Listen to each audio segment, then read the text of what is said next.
patriotism, faith, national unity, education, fiscal responsibility, civility, the values that define America. Fascinating stories and talks from America-loving patriots dedicated to preserving freedom, opportunity, and justice. Welcome to the Friends and Fellow Citizens podcast.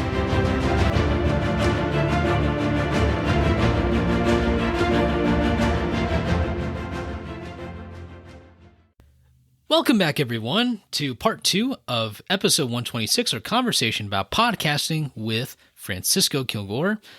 If you haven't checked out part 1, be sure to click the link down in the show notes below. You can come back anytime to resume our conversation. And now let's get back into the discussion. So, yeah, how about you, Sherman? What kinds of positive or challenging situations have you gone through over your 120 episodes? Well, it is hard to top that first one there. That's pretty amazing. That's kind of like the ideal fairy tale like story almost, like, the heroes are encountering these technical difficulties and all, and then you prevail with that episode, and that's brilliant. That is one for the ages. So kudos to you, Francisco, for the perseverance, and also to the guest too, who she's got to be quite amazing person to be with for that kind of experience. In terms of the fun experience, I there's so many moments, but what I will say is I love it when we finish the recording and we just continue chatting. It's like it doesn't feel like it's just a done deal, and it's like, oh, okay, we're it's over now. But and it depends on the timing, right? Some people have to do other things, right? So it doesn't necessarily define like which guests are better or which guests are not as good at all. But certainly having those conversations afterwards, and then going into learning a bit more about their motivations and what they're up to, it never makes it to the airwaves. However, in the back of my mind, I know that when I upload that episode, I know that this person has also not only done a recording, but has also chosen to tell me a bit more about himself or herself. And so the connection even runs deeper than what is put on the program. So that's always a fun element too, especially we can always laugh about a technical issue. And I have to go for like for crazy moments. I have to say it's always the technical issues. There was one time when I was recording with two guests, and I don't know what was going on, but we were testing the audio, and one of the guests literally sounded like Darth Vader. Like, I'm not even kidding. Yeah, it was just like, this is eerie here. Oh no! So I was like, man, I was like, where's George Lucas when you need him? Or but it was like, it's just the oddest thing. Like some of these technical issues, like the sound is off or whatever. But it is. We fixed it. It was a quick fix. But I was laughing so hard, and of course the guests could hear me normally, and so it was the kind of an awkward moment. It's like, well, he's probably what am I laughing at? But it just came out so funny, and I always also laugh. I always laugh whenever like you have a dog barking in the background, or if there are times when my phone goes off or someone else's phone goes off, or there's sometimes these weird noises where I think one time I was recording with a guest, and there's this loud noise in the back. It literally sounded like a car crash. It was something else. Maybe it's something fell over, but it was just like, maybe I might want to edit that out because we want to make sure that everyone is safe and that there's no crazy drivers or anything in the background. Those are it's just fun moments that you joke about, and certainly on the more serious side too.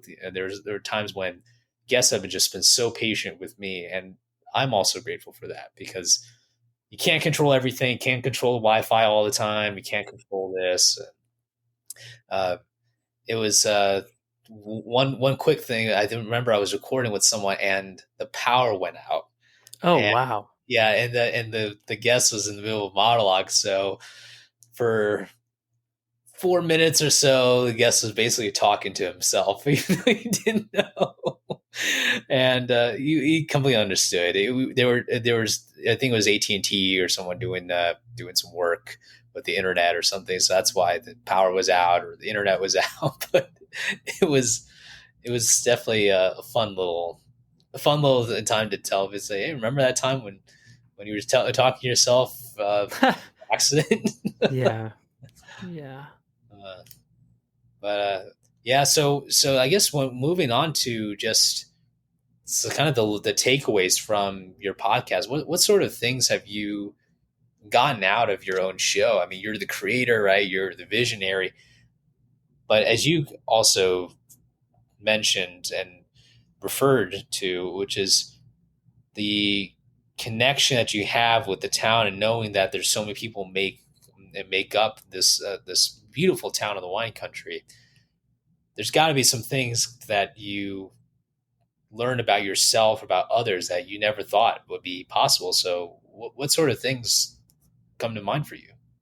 Yeah, you mentioned at the beginning of the conversation a little bit about the current political climate of division and of just general, I would characterize it as a national stress. Like we're all so stressed out. And I think it's a lot because we just can't talk to each other. And so this program has definitely been a wonderful revelation of just how positive the world can be when you're able to listen and to be compassionate to one another. The show has been mostly local, as I mentioned, but I did a cross-country road trip, or should I say rail trip, where I went from Chicago to New Orleans to Los Angeles to back to California, stopping in places like Memphis, Tennessee, Jackson, Mississippi. And all the people that I talked to were really wonderful. I had some great conversations. And, from a national level to a super hyper local level, there's amazing people all around us. And if we take the time to listen to their stories, we can come away a lot better. I usually start my conversations about my radio show slash podcast by saying the program's called Hello Sonoma. The idea is that everyone has a story, and every story is interesting if you ask the right questions. And we can learn about ourselves and our community if we take the time to listen to each other's stories. And that's certainly something that I've learned, that everybody really does have a story if you're able to ask the right questions. And it's wonderful to be able to share those with the community and with the world. How about you, Sherman? What kinds of things have you learned? What have been some of your big takeaways? That's a great one. It's about the stories, because that's also a big tenet of my podcast too, which is people telling stories. I encourage my guests to do that. One lesson that I've learned from this show is that there are so many people who have found new ways of serving for others, whether it's doing community service of bringing high school students to a Civil War cemetery to actually help maintain the cemeteries and learn about the history of the people who fought for the Union, whether it's people who are encouraging students to learn about agriculture when they're in high school, whether it's people in the Pentagon, working with generals, and there's so many examples of people not only doing public service, but I truly believe that there's a lot of people who are embodying those American values that we espouse, that we hold dear, the civility of education and of patriotism and of fiscal responsibility. Like there's still a lot of evidence of that. And every time I have a new guest on, there's a new version of those values. And it's a great lesson, I feel, because public service shouldn't just be a position in government. It cannot just be this. It's important, right? But there's a lot of ways to serve. And I hope that's one of the takeaways that people get, is that through those stories, you talk about those stories, right? Through those stories, there's so much of giving and of public service that can never go away. I think if we want to have communities, if you want to keep communities as they are or to improve them, the stories have to be kept. Because without stories, you can't have a community, you can't have people, you can't have a country. And so I think that's the big lesson is that, there's a lot of ways to serve. And if one path of public service doesn't work, there's a whole other slew of paths to take. And it's been very inspiring to hear from those people who have gone on those paths. And the best way I think I've learned from those people is through storytelling. Yeah, and not only about public service, but just so many different ways to live your life. I think we're so limited by what we know and what we experience. And so to talk to people who work at theaters, people who are car mechanics, people who are big CEOs, people who do all kinds of different things, and to hear the stories and the twists and turns their lives have taken, it's such an inspiring reminder that life is full of possibilities. And just as you mentioned with public service, there's so many ways to give back. There's so many ways to participate. There's so many ways to enjoy being alive. And it's great to be inspired. Absolutely. Hearing people speak about these moments, I'll never forget hearing one of my guests actually shed tears about a story about a time when he felt that there wasn't justice about with regards to human rights, and this is about in a totalitarian country. I mean, these kinds of emotions really get to you, but it's so important to capture that. As I'm editing, right? It's like I'm definitely gonna keep this. There's no question. I mean, even if there's a pause in the recording, that's still that still means something to that guest and to the interaction that you had. And I just love it when people are that open, going back to the environment that we put out, and not to mention the role that the audience plays too, because the audience helps ensure that you have that environment. But I'll never forget those kind of moments. It's indescribable. Like you can't put it into words, but it shows how much people value the way that they live life and how they want others to improve and to just live with a purpose. And it's a gratifying feeling to have these people on. And what can I say, but that's the way it is, and that's just the way life is, and I wouldn't have it any other way. Yeah, what can we say? Well, yeah, it's so exciting to be here with you, Sherman, on this program. Absolutely. And in that point, Francisco, before we get to the advice on how people can start their podcast, right? Because we've been discussing the last hour or so of just the experiences that we've had and the takeaways that we've had. I just want to really take this moment to say how big of a deal it is, I think, to know someone like yourself as a podcaster, because we know the kind of similar lessons and challenges. When I've noticed that when we share these kinds of similarities, you realize that, okay, I'm not the only one who's experienced this. Maybe I should take some time to listen to Francisco or others about this, or how I can improve on this format or on that or on this element of the podcast. And for you to always be available there. And of course we talked a few months ago too, when I was back in school, and just maintain that connection, even though we're in different states. At least we're in driving distance. That's a good thing, right? Yeah. Of course, I'm welcoming Francisco here. After we finish our recording, I'm going to invite him to come to Northern Nevada, because I think we got to keep up this connection, keep up the relationship, keep up with how we're doing, and there's no doubt that the podcast world is also probably going to be defined by the way podcasters interact with one another. Otherwise, it just becomes this segment. And there's everyone's got their own thing, right? But I'm looking forward to seeing any new ways that I can connect with other podcasters, and of course for me to keep in touch with Mr. Francisco Kilgore here, right? Yeah, it's a great opportunity to create community and kind of a meta community. We have the smaller community of the guests and the audience, and then the meta community of podcast hosts.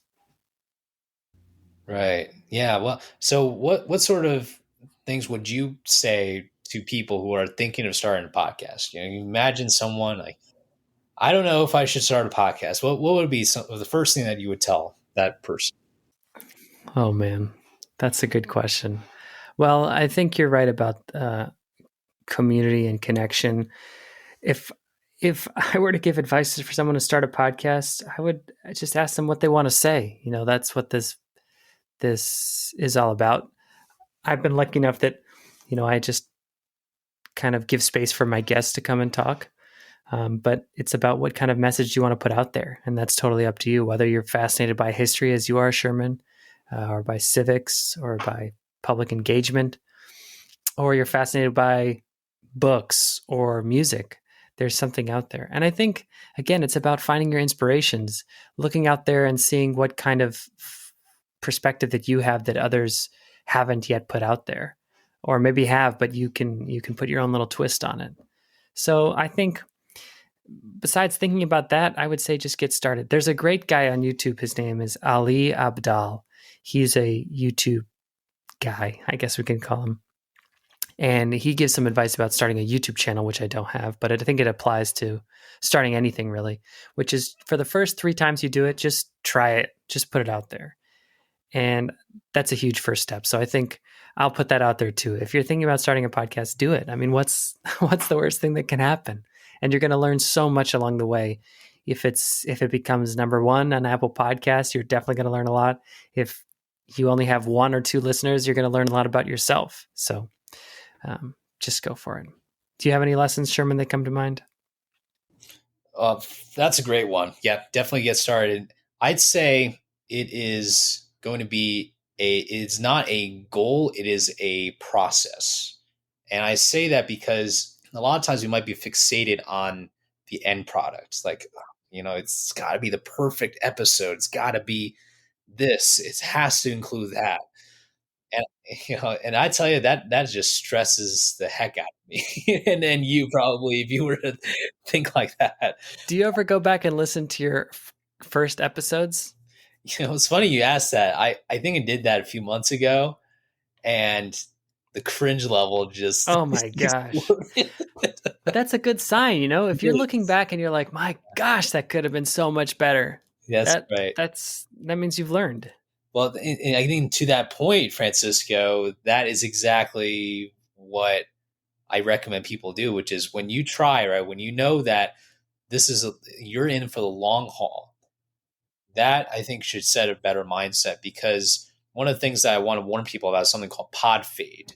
I don't know if have you heard of that, Francisco? No. Pod fade is when someone, for various different reasons, starts a podcast and posts it regularly, but then just gradually either reduces the number of podcast episodes or reduces the content for unexplained reasons, or unfortunately it just stops.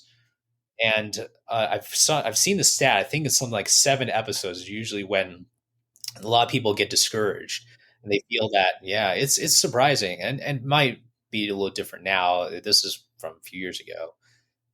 But pod fade it's unfortunate. It's not just, I understand circumstances change, right? Like some people have to get certain things done.